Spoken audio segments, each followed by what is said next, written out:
Serious, what is the most disturbing thing you've ever seen? I'm an Army infantry Iraq War veteran. The only two people that actually respected me and treated me nicely were in my squad. I saw them both not live. I was doing my job. I was covering my zone. I've seen human corpses blown to bits and pink mush. I've seen, heard, and smelled death. But the heaviest deaths of all were that of Jason and Brandon. And I couldn't even go to their funerals. And I have to live with that every single goddamn day for the rest of my life. I could have saved them. I could have stopped it. But I was covering my zone for myself and them / the rest of my squad. But if I just snapped my rifle to the left, I could have stopped it. And I had to hear and watch them. Not live anymore. I fell to my knees when it happened and I had to force myself to get back up and return fire because we were getting fired upon. I couldn't even process or deal with what happened until weeks later because it was just so traumatic and significant. And when it truly hit me, I broke down and wept. 4 days straight. I was dehydrated from crying so much.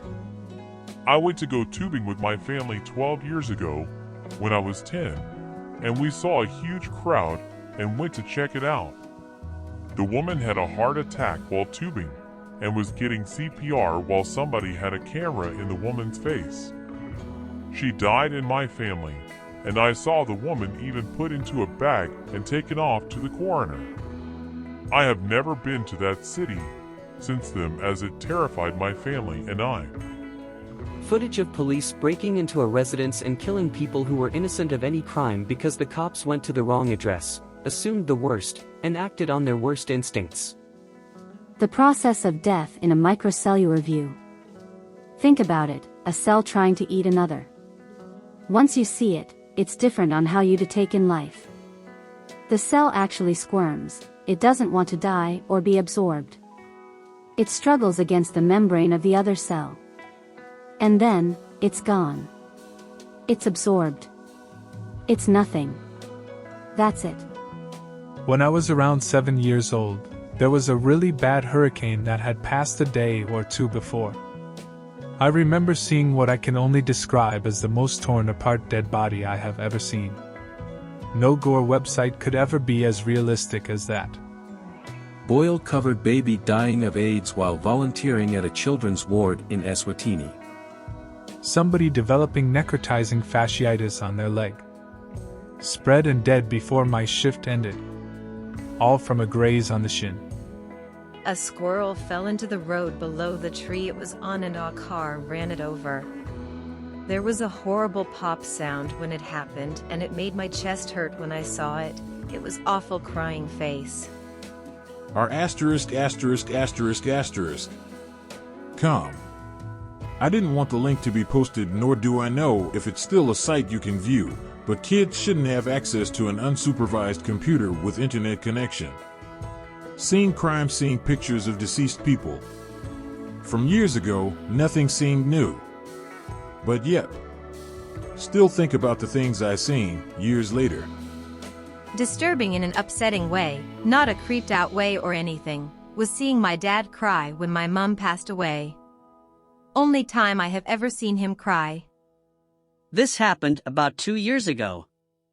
I was in my dad's car, he was driving, and we were going to the supermarket to get some snacks and drinks. While we were at the supermarket, we heard a big crash outside, but it didn't bother us enough to check out. We were in a hurry because we were expecting guests. When we went back to our car, we saw it. 2 cars collided at such speed that one of them was literally almost totally destroyed.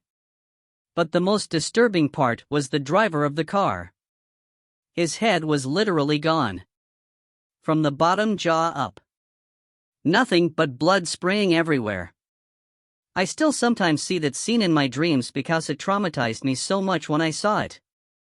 Edit, I heard the other driver didn't get a serious injury, but he was found guilty in court. Seeing a half-naked man running up the stairs on all fours outside of my house.